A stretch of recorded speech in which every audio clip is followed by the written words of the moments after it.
Glória a Deus. Rapidamente, vamos abrir as nossas Bíblias em Marcos, capítulo 9. Nós vamos ler do versículo 14 ao 19. O frio é um tempo propício, porque as ruas até ficam mais vazias. Estava comentando com a minha esposa, a gente estava vindo para a igreja, não sei para onde a gente estava indo, e é um horário que geralmente as ruas se enchem, porque as pessoas estão indo para a igreja. Eu falei, estava percebendo como a rua está vazia? Não pode fazer frio que o povo não quer ir para a igreja.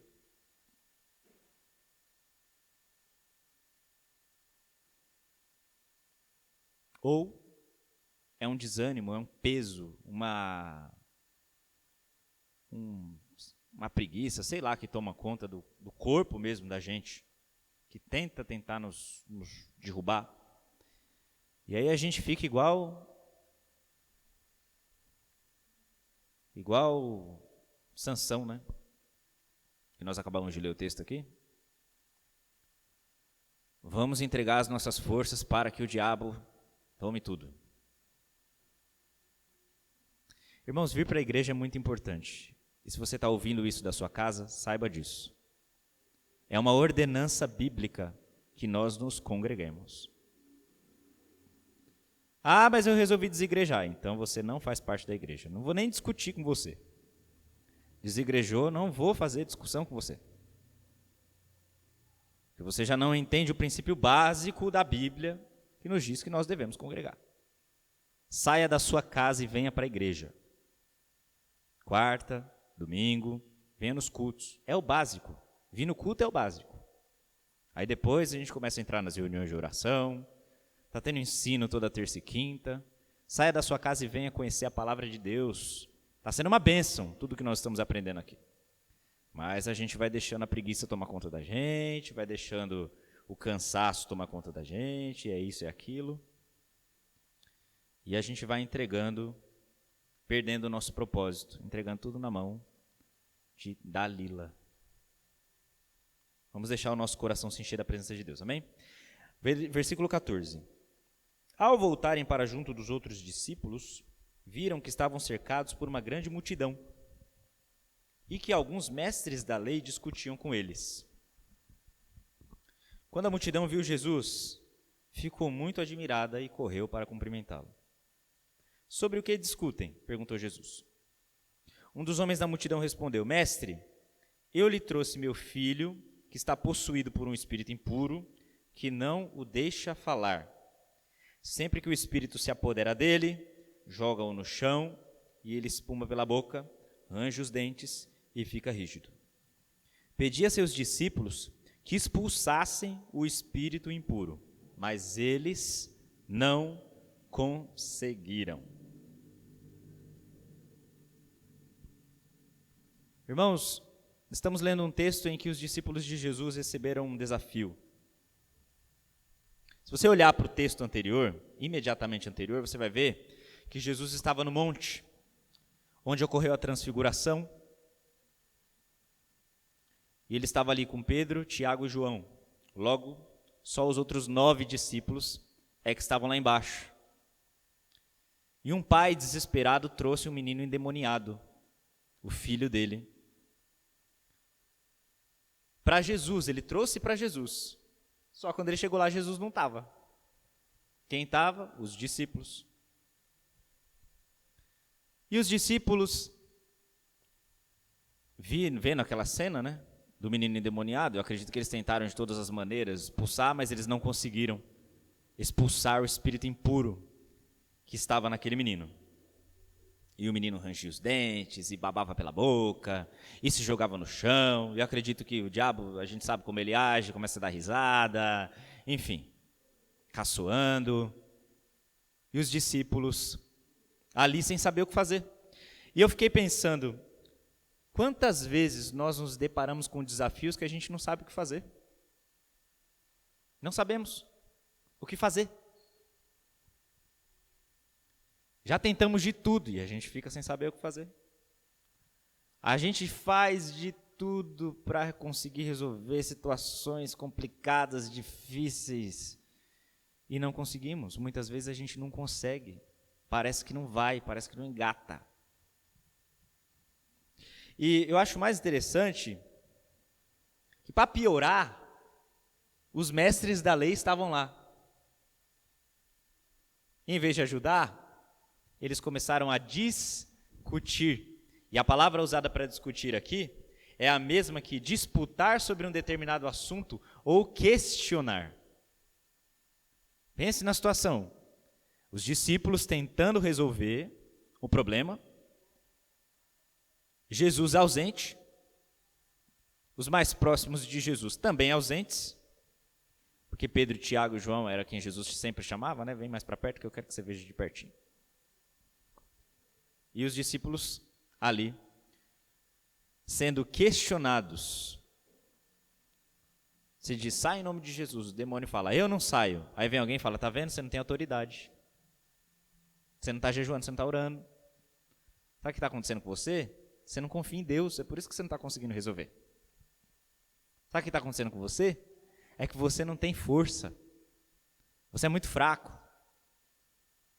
E aí os discípulos, se eles discutiram, então eles começaram a bater de volta. Não, errado é você que está vindo aqui me julgar, seu fariseu. Você, sua praga que saiu do Egito e sobreviveu todos esses anos e agora veio aqui me perturbar.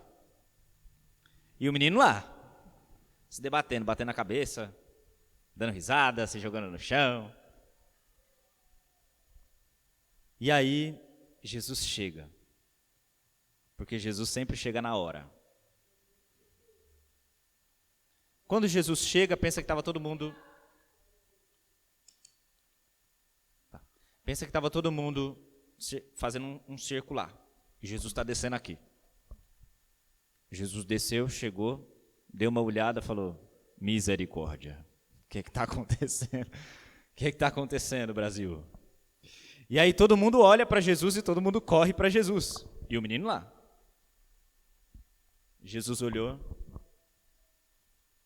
Sobre o que vocês estão discutindo? O que está acontecendo? A pergunta de Jesus, sobre o que discutem? Sobre o que vocês estão discutindo? Eu creio, conhecendo Jesus, que Jesus já sabia o que estava acontecendo. Já sabia. E Jesus está perguntando para nós, sobre o que vocês estão discutindo. Irmãos, tem momentos na nossa vida, momentos em que a gente precisa resolver situações, que não é hora de discutir. Não é hora de você ficar questionando com ninguém. Não é hora de você bater de frente com fulano, com ciclano. Não, não é hora. É hora de você colocar o seu joelho no chão e orar. É hora de você bater de frente com a situação. É hora de você resolver o problema. É hora de você olhar na cara do diabo e falar para ele, eu te repreendo em nome de Jesus. Porque eu recebi a autoridade e unção do Espírito Santo. Eu quero que você saiba e se lembre disso. Você recebeu a autoridade e unção do Espírito Santo. Não porque você merece, não porque você é digno, mas porque Jesus te tornou apto para isso. A minha mãe fez uma pregação aqui maravilhosa em Isaías 61. E o texto de Isaías 61 diz assim, o Espírito do Senhor Deus está sobre mim. Sobre mim quem? Sobre mim quem? Sobre mim quem? Sobre Jesus. Essa palavra é sobre Jesus. O Espírito do Senhor Deus está sobre mim, porque Ele me ungiu para pregar, para levar, eu não lembro agora o texto, tudo que o texto diz. As boas novas, para que mais? Para libertar os cativos, para que mais? Para pregar o ano aceitável, o ano da vingança do Senhor. O ano da vingança do Senhor. Sabe o que é o ano da vingança do Senhor? É o ano em que Deus traz retribuição contra os nossos inimigos. Jesus veio trazer isso. E aí, o texto lá no versículo 4 diz assim, eles serão carvalhos de justiça, plantio do Senhor. Quem são os carvalhos de justiça? Quem é o plantio do Senhor? Nós, a igreja, que estamos aqui para a glória do nosso Deus. Então, a unção que estava sobre Jesus, e Jesus é o cabeça da igreja, agora desce sobre nós, não porque nós merecemos. Ele nos torna aptos, Ele nos torna dignos, Ele nos justificou para isso. Ele nos chamou, nos justificou e nos deu o seu Espírito que nos santifica todos os dias. Nós temos autoridade, sim, irmãos. Eu falei para a pastora Vanilda aqui, depois eu compartilhei com o Johnny. Chegou uns dias para trás aí, que o diabo estava me perturbando todos os dias. E eu não compartilhei com muitas pessoas, só quem sabia era minha esposa. Depois de um tempo, quando já estava já quase no finzinho, eu compartilhei com a Andréa Paiva também. Ela me perguntou como eu estava e eu comecei a falar. E ela ficou lá me escutando, acho que umas 2 horas ela ficou me ouvindo. Graças a Deus. E o diabo estava querendo, porque estava querendo me destruir de qualquer jeito. Eu acordava de madrugada pensando várias besteiras que ia acontecer, alguma coisa comigo, que eu ia, sei lá, cheguei a pensar que o teto ia cair em cima da minha cabeça, ia acabar de destruir todo mundo. Olha, gente, a ansiedade é triste. E eu tinha muitos sonhos com uma pessoa que chegava, sempre do mesmo jeito, a pessoa chegava com um revólver e atirava em mim. A pessoa chegava com um revólver e atirava em mim. E num desses sonhos eu até chegava a morrer. Até que um dia eu comecei a entender que aquilo não era só uma coisa física ou uma coisa emocional ou uma coisa psicológica, aquilo era algo espiritual. Às vezes demora um tempo para a gente assimilar que uma coisa é um ataque espiritual contra a nossa vida. E aí eu me levantei, eu me lembro que eu acordava nas madrugadas, no meio da madrugada acordava muito tenso, com muitos pensamentos, coração acelerando, enfim. E eu me levantei um dia, fui até a sala da minha casa, me sentei no sofá, e eu falei assim, Senhor, a minha oração ela é sempre para o Senhor, mas hoje eu quero abrir a minha voz no mundo espiritual para repreender o diabo. E eu quero te dizer, Satanás, o seguinte, embora você esteja o tempo todo dizendo que você vai me matar, você não tem o poder de tirar a minha vida. Os meus dias foram escritos e contados pelo Senhor no livro. E no dia que o Senhor quiser me retirar dessa terra, Ele mesmo vai fazer e vai ser para a glória dEle. Você não pode me tocar.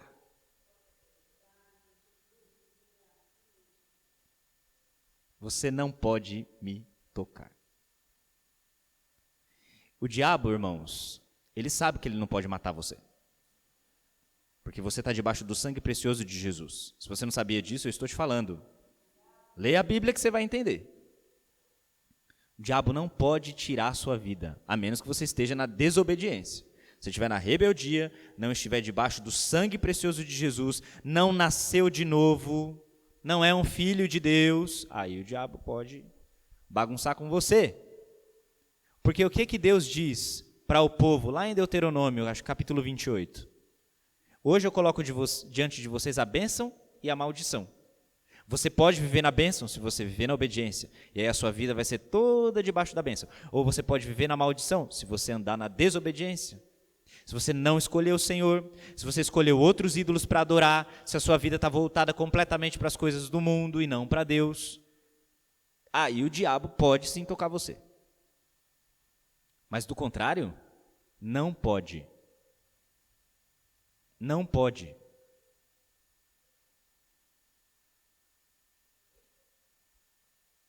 Os seus dias, irmãos, estão contados no livro de Deus. Todos os seus dias.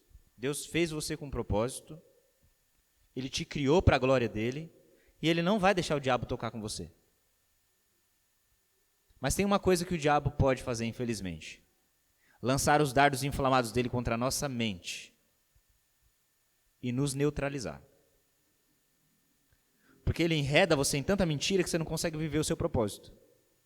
Você não consegue viver o que Deus desenhou para você. Aí você começa a ficar perdido. Aí você faz que nem os discípulos aqui, que em vez de combater o problema, estavam discutindo com os fariseus, com os mestres da lei. É o momento de nós tomarmos posição diante de Deus.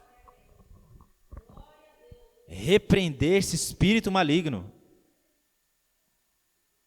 Existem momentos em que as forças espirituais do inferno se levantam contra a nossa vida, contra a nossa mente, e parece que a gente vai enlouquecer. E muitas vezes o que eu vejo é uma igreja que não guerreia, não.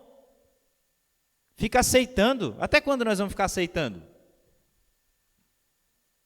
O diabo está nos neutralizando e nós estamos aceitando. É o momento de nós nos levantarmos como a igreja ungida que o Senhor plantou para a sua glória, carvalhos de justiça.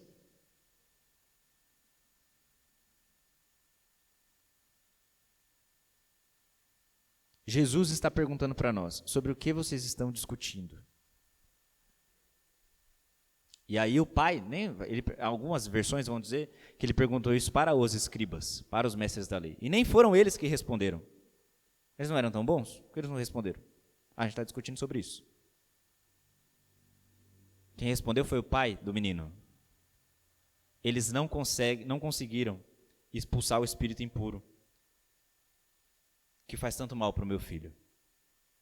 E Jesus olhou para eles e falou assim: geração incrédula. Hoje, nessa manhã, o Senhor está aqui para censurar a nossa falta de fé. Nós precisamos disso. A nossa incredulidade tem nos atrapalhado de viver o melhor de Deus. E antes de falar com vocês, essa palavra é para mim. A falta de fé, a nossa falta de ser crédulos, crentes de verdade, tem sido um entrave nas nossas vidas. Aí a gente não consegue avançar, a gente não consegue levantar, porque o diabo está o tempo todo falando no nosso ouvido e a gente escutando e aceitando. Eu sei, né, irmão? Já tem bastante tempo que você orou, pediu, Deus não fez, e não faz, e não vai, e parece que não acontece. Mas nessa manhã, o Senhor está censurando a sua falta de fé. Deixa de ser incrédulo. Eu continuo mesmo, diz o Senhor. Eu sou o mesmo ontem, hoje eu vou ser eternamente. Vamos abrir 1 Samuel 17. Deus está mandando situações difíceis para a gente resolver. Deus está mandando as pessoas no mundo com situações complicadíssimas para Jesus resolver. Só que para Jesus resolver, as pessoas não vão encontrar Jesus fisicamente, a não ser em nós. Então nós precisamos estar preparados. 1 Samuel 17, diz assim: os filisteus, esses filisteus, hein? De novo, eles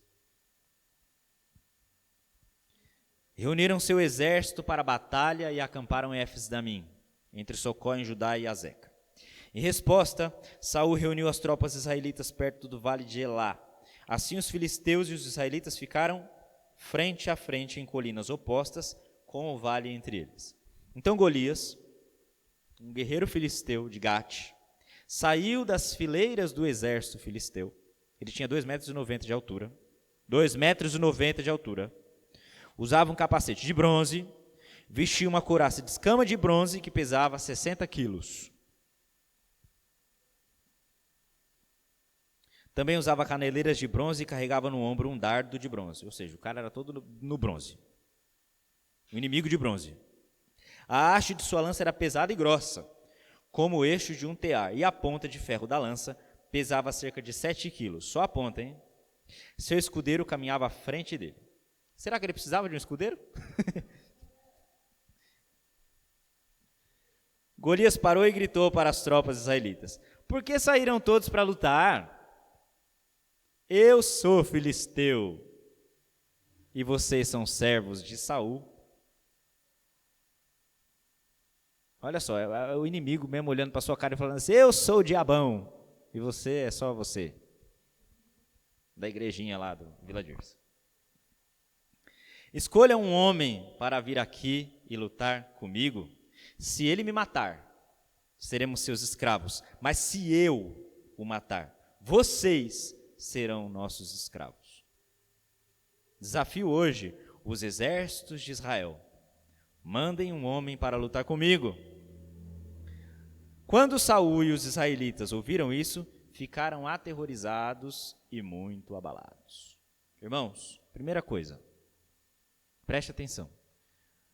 O gigante sempre vai estar gritando. Não espere que o gigante venha para você e tenha algum tipo de misericórdia de você, não. Ele sempre vai gritar. Satanás nunca vai ficar quietinho. Se ele puder fazer qualquer coisa para te parar, ele vai fazer. E digo mais, no versículo 16, diz assim: durante 40 dias, pela manhã e à tarde, o guerreiro filisteu se apresentava diante do exército israelita e o desafiava. De manhã e de tarde. De manhã e de tarde.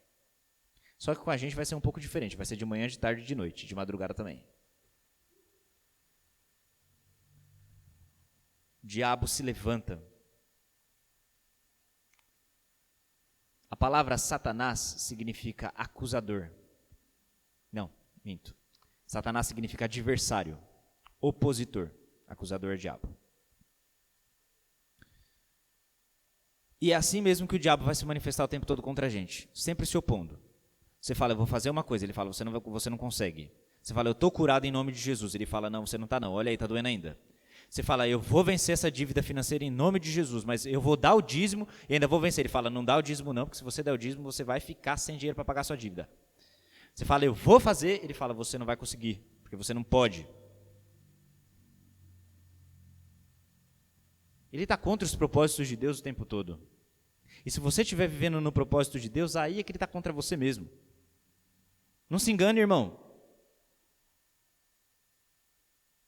Não se engane. A Bíblia diz que o mundo jaz aonde? 1 João, capítulo 5, versículo 19, diz que o mundo jaz onde? Não é o mundo, a natureza, as árvores, os peixes, as antas, as capivaras aqui lá no Rio Tietê. Não. É o sistema do mundo. O sistema desse mundo jaz no maligno. E a palavra jazer significa descansa. A palavra jazer significa estar sujeita, estar submetida. É isso que significa a palavra jazer.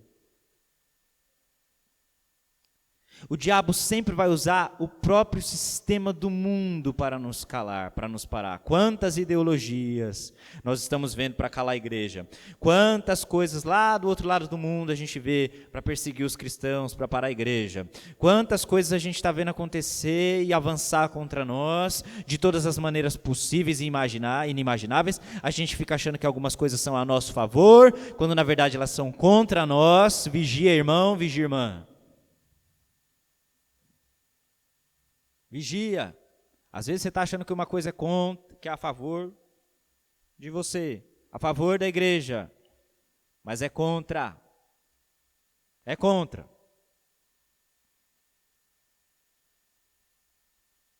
O mundo jaz no maligno. Mas Jesus diz uma coisa maravilhosa em João, capítulo 16, versículo 33. Que embora nesse mundo nós tenhamos aflições, ele venceu o mundo. Jesus venceu o sistema do mundo. Jesus venceu a maior ferramenta do diabo contra nós. Jesus venceu o mundo. E como é que a gente vence o mundo com Jesus? 1 João, capítulo 5, versículos 4 e 5. Vence o mundo quem crê em quem? No Filho de Deus. Quem nasceu de novo pela fé. Fé. E fé em quem? No Filho de Deus. Fé em Jesus. Fé em Jesus. Sabe o que estava impedindo os discípulos de expulsar aquele espírito maligno? A falta de fé deles em Jesus. Porque, se você rolar uns capítulos para trás, você vai ver que Jesus já tinha enviado eles. Jesus já tinha falado para eles: eu estou dando autoridade para vocês expulsarem espíritos impuros. Eu lhes dou autoridade para expulsar espíritos impuros. Está em Marcos 6, uns capítulos antes. E eles não fizeram o que tinha que fazer, porque não creram de verdade no Filho de Deus. Em nome de Jesus, essa manhã, eu declaro sobre essa igreja que nós teremos uma fé inabalável em Jesus. Uma fé inabalável no Filho de Deus. Inquestionável. Esses dias eu vi uma pessoa falando, eu achei tão bonito. A pessoa falou para outra assim: eu vejo uma fé em você que é inquestionável. Eu fiquei pensando, será que a minha fé é inquestionável também? A nossa fé tem que ser inquestionável, irmãos. A pessoa tem que olhar para você e falar assim: meu, você parece que Deus vai descer a qualquer momento. Eu estou conversando com você aqui, parece que Ele vai vir. A qualquer momento vai aparecer aqui e vai começar a conversar com a gente também. Porque você tem uma fé inquestionável, inabalável. Aquele povo, os israelitas, quando ouviram o que o gigante estava falando, eles ficaram aterrorizados, abalados. Nós não seremos abalados mais, em nome de Jesus. Quero declarar sobre a igreja Kairos, sobre vocês que estão aqui, e sobre os que não vieram também, que haverá um mover do Espírito Santo nesse lugar tão forte, tão palpável, tão vivífico, que será inquestionável a fé dessa igreja. Em nome de Jesus. Os mortos vão ser ressuscitados, os enfermos serão curados, os cativos oprimidos do diabo serão libertos, sob a autoridade que o Senhor derramou sobre essa igreja, nesse tempo, em nome de Jesus. Em nome de Jesus.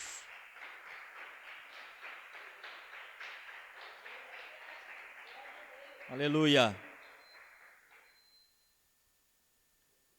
Continuando o texto, lá no versículo 12 de 1 Samuel 17. Davi era filho de Jessé, efrateu de Belém, na terra de Judá. Na época do rei Saul, Jessé já era idoso e tinha 8 filhos. Os 3 filhos mais velhos de Jessé, Eliabe, Abinadab e Simeia, haviam se alistado no exército de Saul para lutar contra os filisteus. Davi era o mais novo. Seus 3 irmãos mais velhos seguiam o exército de Saul, enquanto Davi ia e voltava para ajudar seu pai e cuidar das ovelhas em Belém. Um dia Jessé disse a Davi: leve depressa para seus irmãos que estão no acampamento estes cestos com grãos tostados e estes 10 pães. Leve também estes 10 queijos para o capitão deles. Veja como estão seus irmãos e traga notícias deles. Sabe qual era a coisa com Davi? Mesmo em toda a vida dele mais para frente, nós vamos ouvir sempre Davi fazendo a seguinte coisa: Senhor, eu devo sair para a guerra contra esse povo?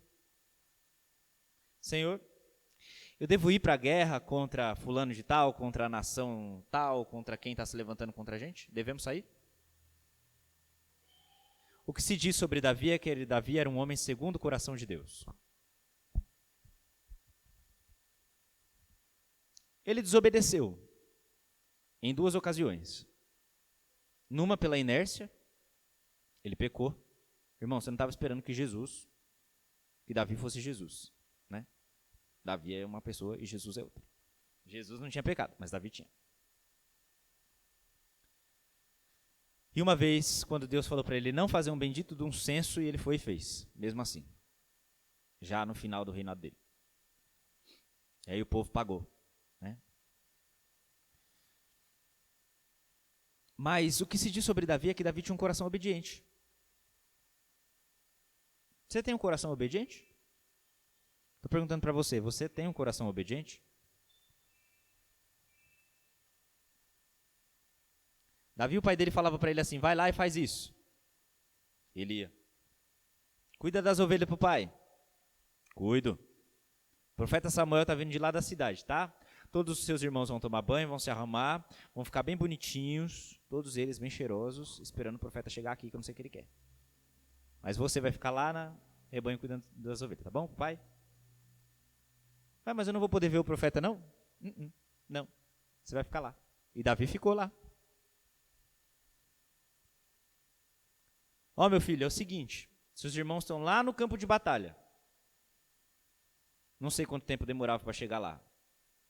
Você vai ter que ir andando, amarra aí os cavalos, sei lá como é que faz para ir, você vai trotando, você vai andando, sei lá como é que você vai, mas você vai fazer uma viagem comprida. Então amanhã você vai precisar levantar bem cedo, presta atenção, vai precisar levantar bem cedo, pegar esses pesos aqui, você vai pegar esse peso, vai colocar esse peso nas costas, vai levar queijo para todo mundo, você vai levar pão para todo mundo. E é para você me trazer notícias de como seus irmãos estão. Sabe o que Davi fez? Obedeceu. Ele levantou, foi e fez o que tinha que ser feito. E o que mais me deixou pensando nesse texto é que mais para baixo, se você for ler, Davi chega no campo de batalha para ver como os irmãos dele estão. E quando ele chegou, o povo estava saindo para guerrear. Ele escutou só os gritos de guerra. É agora que nós vamos derrubar esses filisteus, é agora que não sei o quê. E ele, em vez de esperar, ele falou, não, eu tenho uma ordem do meu pai.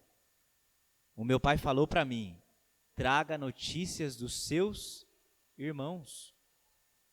Ele vai até lá na frente, na primeira fileira, onde os irmãos dele estavam, para falar com eles.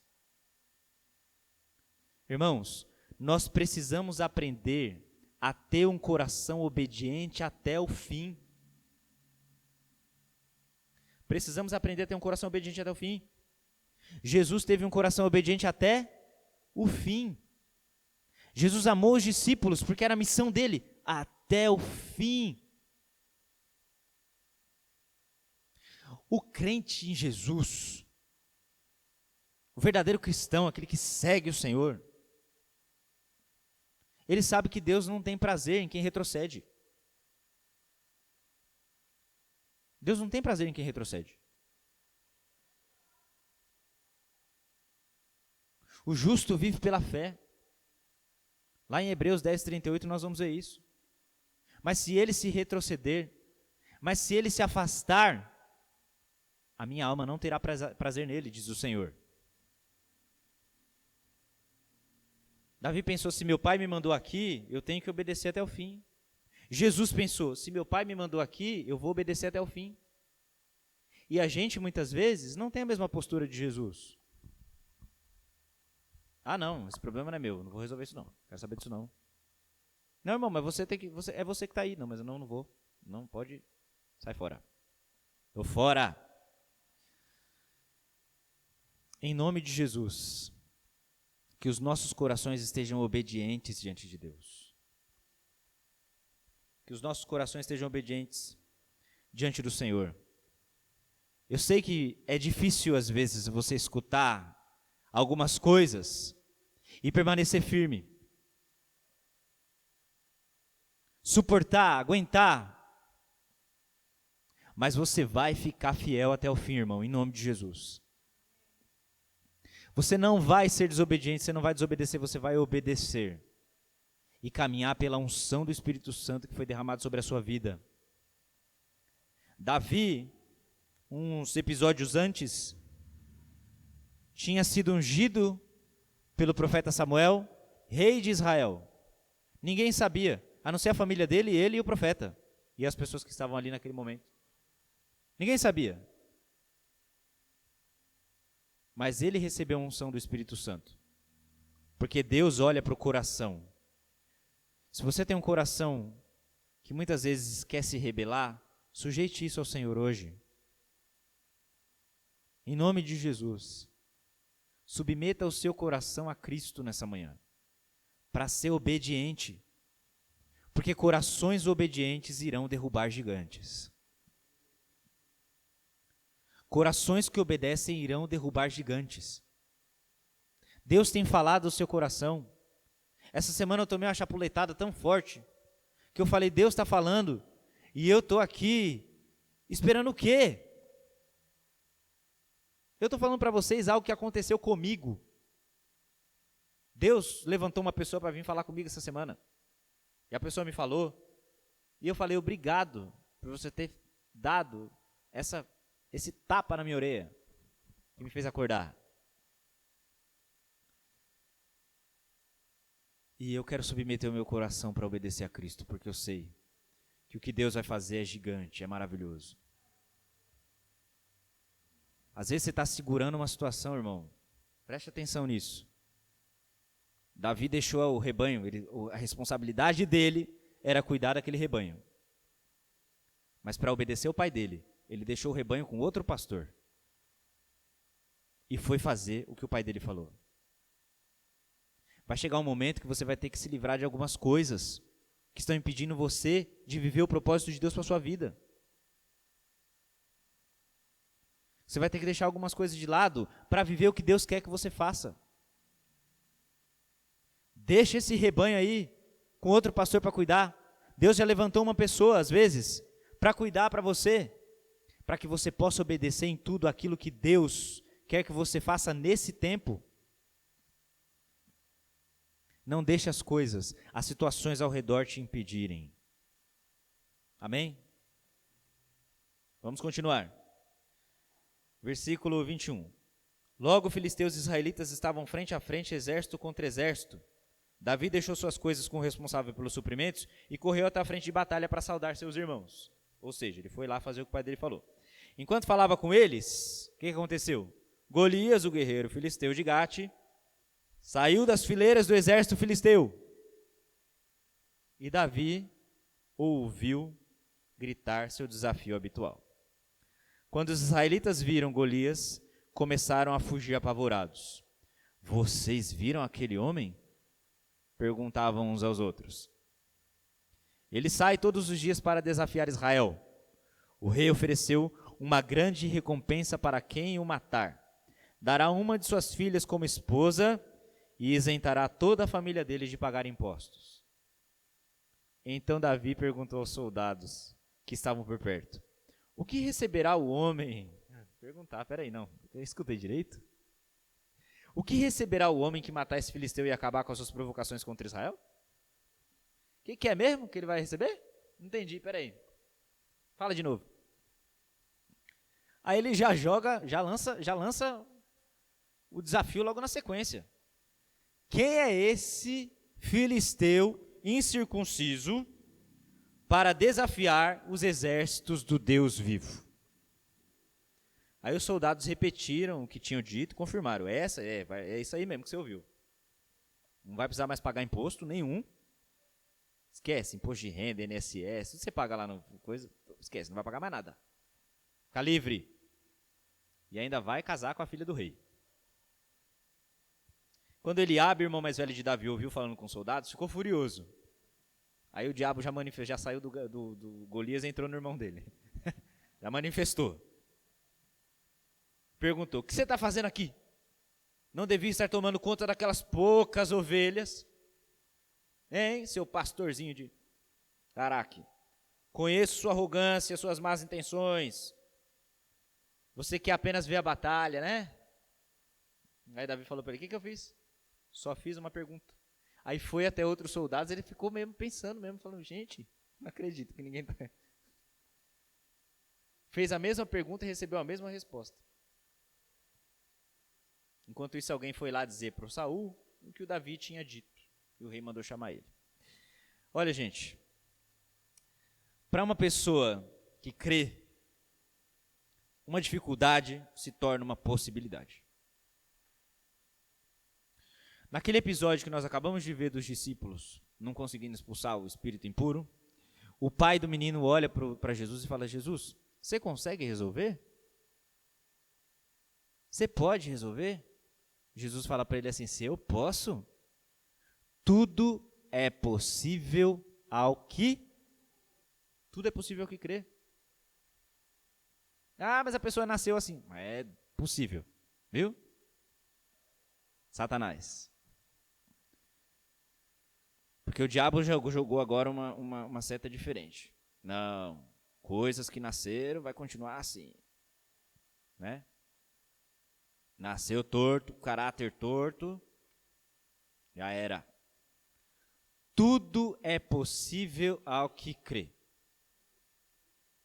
Jesus arrancou cegueira de nascença. Jesus fez olho, porque ele sabia que Deus podia fazer. Literalmente fez um olho. Ele pegou, cuspiu no chão, fez uma bolinha de barro, enxertou no rosto do cara e falou assim: agora vai lá lavar. Pronto, lavou, saiu enxergando. Porque tudo é possível que crê. Se podes, tudo é possível que crê. O que é impossível para uma pessoa que crê? Absolutamente nada. Davi olhou e falou aqui: será, gente, que vocês não conhecem o Deus de Israel, que já nos livrou de tantas batalhas, que já fez tanta coisa pela gente? Será que vocês não se lembram de como Deus... Ele podia ter feito todo esse discurso, né? Podia. Será que vocês não se lembram de como Deus abriu o Mar Vermelho para Israel sair do Egito? Com os pés enxutos aquele povo atravessou. É o mesmo Deus. É o mesmo Deus. Irmão, eu quero te dizer essa manhã, Deus é o mesmo. O mesmo Deus. O mesmo Deus que fazia o maná chover do céu todo santo dia. No orvalho da manhã. É o mesmo Deus que mora dentro de você através do Espírito Santo. É o mesmo Deus que abriu o olho do cego, que fez o coxo andar, que fez o paralítico de andar, que levantou aquele homem de cima daquela maca, que os amigos dele tiveram que derrubar, colocar ele para baixo por cima do telhado. É o mesmo Deus, não mudou. Não criou um substituto, não dormiu, não morreu. Tem uma franquia de filme que chama Deus Não Está Morto. Deus não está morto e continua sendo o mesmo. O que é impossível para Deus? Quero que você me diga. Alguma coisa é impossível para Deus? Não. Então para você também não tem que ser. Porque se você anda com Ele e você confia nele, então tudo é possível para você também. Eu quero que você diga: eu creio. Ah, não, mas desse jeito aí, essa fé, só a Aline que falou mais alto. Eu creio. Tudo é possível ao que crê. A partir de hoje, o que para os outros for dificuldade, para você vai ser possibilidade. Porque você tem o Espírito Santo dentro de você. Ah, não é possível não, mas para você vai ser. Exceto o coração dos outros. E aí o coração das outras pessoas a gente não pode mudar mesmo. E com gente muito incrédula a gente não fica conversando muito. Ah, a pessoa não acredita. Não acredita, então sinto muito. Não posso ficar falando muito com você. Se Davi tivesse dado ouvido para o irmão dele nessa mesma hora, talvez ele não tivesse avançado. Mas ele tinha convicção e tinha unção do Espírito Santo nele. Ele falou: não. Eu não vou ouvir você não, vou perguntar para outra pessoa. É isso mesmo que ele falou? É, então pode ir lá avisar que eu vou bater de frente. Livre-se de pessoas que estão minando a sua fé. Preste atenção. Livre-se de pessoas que estão deixando a sua fé minada. Você foi chamado para influenciar. É você que vai ser influência. Se você anda sendo influenciado pelo mundo, livre-se. Ah, é uma pessoa que eu gosto muito de seguir nas redes sociais. Livre-se. Ah, é uma pessoa que... Livre-se. Livre-se. Se você não está conseguindo influenciar, irmão, livre-se. É o momento de você deixar para trás coisas que estão fazendo com que a sua fé fique abalada. Porque Deus quer te levantar nesse tempo para transformar situações impossíveis. E você precisa estar pronto. Ah, você não acredita muito, então fica aí no cantinho. Eu tenho um propósito. Já ouviu aquela musiquinha? Caminhando eu vou para Canaã. Caminhando eu vou para Canaã. Se você não vai, não impede a mim. Se você não vai, não impede a mim. Se você não vai, não impede a mim. Oh, glória a Deus, caminhando eu vou para Canaã. Você tem um propósito. Se outra pessoa não quer ir, fica aí. Eu vou caminhar para os propósitos de Deus para a minha vida. Diga isso, eu vou caminhar para os propósitos de Deus para a minha vida. Presta atenção. Hebreus capítulo 12, de 1 a 3 diz assim: uma vez que estamos rodeados de tão grande multidão de testemunhas, em algumas Bíblias vai dizer nuvem de testemunhas. Não é a nuvem de testemunhas que está no céu, as pessoas olhando para você, não. É o que estava escrito, é as pessoas que está escrito no capítulo anterior, em Hebreus 11, a lista dos heróis da fé.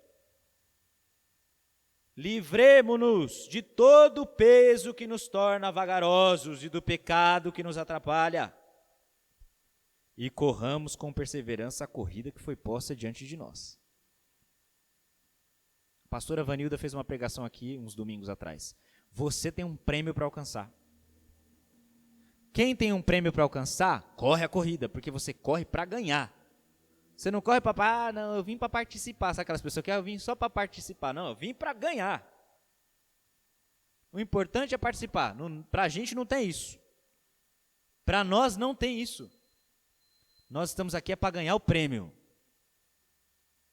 Amém? Nós estamos aqui para ganhar a corrida. Então livre-se do peso. Não tem como você sair com peso do seu lugar. Mantenhamos o olhar firme em Jesus, que é o líder e aperfeiçoador da nossa fé. Amém? Amém. Vamos continuar o texto. Davi disse a Saul: ninguém se preocupe por causa desse filisteu. Seu servo vai lutar contra ele. Versículo 33. Saul respondeu: você não conseguirá lutar contra esse filisteu e vencer. É apenas um rapaz, ele é guerreiro desde a juventude. A chave da vitória está agora. Davi, porém, insistiu: tomo conta das ovelhas do meu pai, e quando um leão ou um urso aparece para levar um cordeiro do rebanho, vou atrás dele com o meu cajado, tiro o cordeiro de sua boca. Se o animal me ataca, eu seguro pela mandíbula e dou golpes nele com o cajado. Não tinha espada não, cajado, até ele morrer. Até ele morrer. Eu fiz isso com o leão e o urso, e farei o mesmo com esse filisteu incircunciso, pois ele desafiou os exércitos do Deus vivo. E disse ainda: o Senhor que me livrou das garras do leão e do urso, também me livrará desse filisteu. Sabe aonde a batalha começa? Lá no seu lugar secreto. Sabe aquela história de a gente sair para a rua e antes de sair a gente orar? Está na hora da gente voltar a começar a fazer isso. Consagre tudo ao Senhor. Consagre tudo que você faz ao Senhor. E os seus planos vão dar certo. É a Bíblia que diz, não sou eu que estou falando não. Se o Golias tivesse escutado isso, o medo tinha mudado de CEP na hora. Tinha passado de um lado do monte para o outro na hora. Esse menino, esse rapaz, ele sabe o que ele está fazendo. Ele não tem experiência em campo de batalha, não. Só que tem alguém com ele. Sabe o que acontece quando você lá no secreto, começa a orar, Deus recompensa você lá, com a presença dEle, com a graça dEle, com a misericórdia dEle. E quando você se levanta para sair para o campo de batalha, você já está pronto. Para com esse negócio de, não, vamos reduzir a oração. Não vamos reduzir a oração, não, a gente vai orar. E o fogo vai descer em nome de Jesus. E o fogo vai descer em nome do Senhor Jesus. Essa filosofia do mundo, tem uma filosofia no mundo, dizendo que oração não é lá essas coisas. A oração é importante sim. Ore. Ore. Vamos orar sim. Não só orar, agir também. Mas não fazer nada sem consagrar o Senhor primeiro. Davi estava guerreando há muito tempo. Guerras que talvez nem o pai dele sabia. O pai dele já estava idoso. Às vezes ele chegava, o pai dele e falava, pai, hoje o urso foi lá. É mesmo, meu filho? Nossa, estou com uma dor nas costas hoje. A dor nas costas foi mais importante do que o urso. Tá bom, pai. Ninguém precisa saber as guerras que você passa sozinho. Às vezes está lutando contra enfermidade. Tá difícil. Às vezes está lutando contra tem um abençoado lá no seu serviço que te perturba. Tá difícil. Vença essa guerra na oração primeiro. Vá para o seu quarto secreto, fecha a porta, deixa Deus te recompensar lá dentro. É Ele quem vai garantir vitória para você no meio da sua guerra. Quando você sair dali. Uma vez eu pedi para Deus me mostrar, Senhor, me mostra o que acontece quando eu oro. Eu estava sentado no chão da sala de casa e comecei a orar. Quando eu comecei a orar, sabe quando aquele negócio do Dragon Ball lá, sai aquela bola, né, de fogo? Então, começou a fazer aquilo, da onde eu estava. E aí os lugares, tinha muitas trevas ao redor. E o Senhor começou a me mostrar, foi para mim, tá? Talvez não sirva para você, mas para mim, Deus mostrou aquilo naquele momento e foi muito especial. Sabe quando você acende a luz que as baratas começam... Então, aconteceu aquilo. Os espíritos malignos, mas eu conseguia ver os espíritos malignos, muitos demônios, fugindo, correndo, perdendo as forças, sendo destruídos pelo poder daquela luz. Ore, irmão. Ore, vamos orar. Nós fizemos aqui uma campanha de oração, não. A semana de oração, e viemos todos os dias. Eu senti falta de alguns irmãos, porque eu estava aqui todos os dias, graças a Deus, o Senhor me deu graça. O único dia que eu não consegui vir foi no sábado. Irmãos, venha para a oração. Tem reunião de oração, venha. Vamos fazer relógio de oração, vamos. Vamos orar, vamos juntar para orar, vamos orar antes de começar o louvor, vamos orar antes de começar a fazer a limpeza da igreja, vamos orar, irmãos.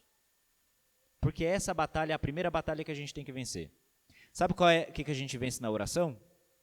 Nós mesmos. Você mesmo você vence na oração. Guerreie essa guerra primeiro. Porque quando as batalhas vierem de fora, de fora para dentro, você já vai estar pronto, como Davi estava. Amém? Vamos continuar. Por fim, Saul consentiu. Está bem, então vá. Já que você quer morrer, eu não posso fazer nada. E que o Senhor esteja com você.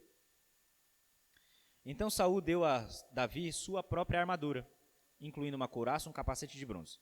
Davi prendeu a espada sobre a armadura e tentou dar alguns passos, pois nunca tinha usado essas coisas.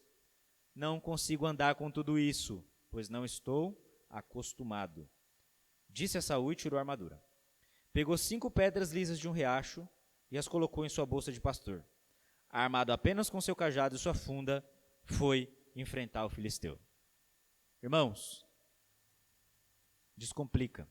Tem um jargão que a gente usa de vez em quando que diz assim, não use a armadura de Saul, é daqui que sai. Tá, desse texto. O que nós acabamos de ler de Hebreus 12? De 1 a 3. Se você quer correr a corrida, você tem que fazer o quê? Se livrar de todo o peso que te atrapalha e do pecado. Se livra do peso. Eu quero te contar uma coisa agora, que talvez você não tenha percebido. Aquele gigante já estava morto. Sabe quando? Quando Davi falou assim: quem é esse filisteu incircunciso? Para desafiar as fileiras do exército de Deus. Irmão, olha para mim. Quando você se posicionar, seu inimigo já morreu. O Espírito Santo, acredito que já falando com Davi, vamos imaginar um diálogo. Vai lá e pega uma pedra. Eu vou pegar 5. Não precisa de 5, só uma só. Não, eu vou pegar 5 para garantir. Vai que uma não acerta. A segunda pode acertar. Davi precisou, sabe de quantas pedras? Uma única pedra para derrubar o gigante. Tudo que nós precisamos fazer é ter um posicionamento claro diante de Deus. Você só vai precisar disso. Mas para fazer isso, você precisa trabalhar a sua fé em Jesus. Você precisa deixar de ser incrédulo. Precisa ser uma pessoa mais constante. Precisa ser alguém firme na oração, firme nos propósitos. Não tem preguiça nem medo de jejuar. Vem para a igreja e vem mesmo. Fala, não, eu vou para a igreja, vou pegar a minha Bíblia, mas eu estou cansado. Mas eu vou. Eu conheço pessoas que falam assim, eu fico muito desanimado na hora de ir para o culto. Quem você acha que está te dando desânimo na hora de ir para o culto?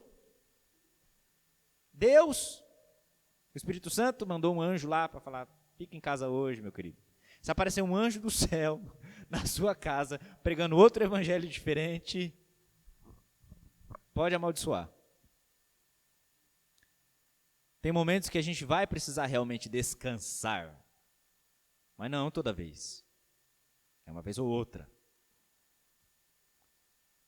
Irmãos, aprenda a ter discernimento e ouvir o que o Espírito está dizendo. E o Espírito está levantando pessoas, o Espírito Santo de Deus, para resolver situações complicadas e difíceis. Nós estamos aqui. Vamos nos posicionar. Vamos nos posicionar. Nesse tempo, esse é o tempo. Amém? Vamos ficar de pé? A gente orar?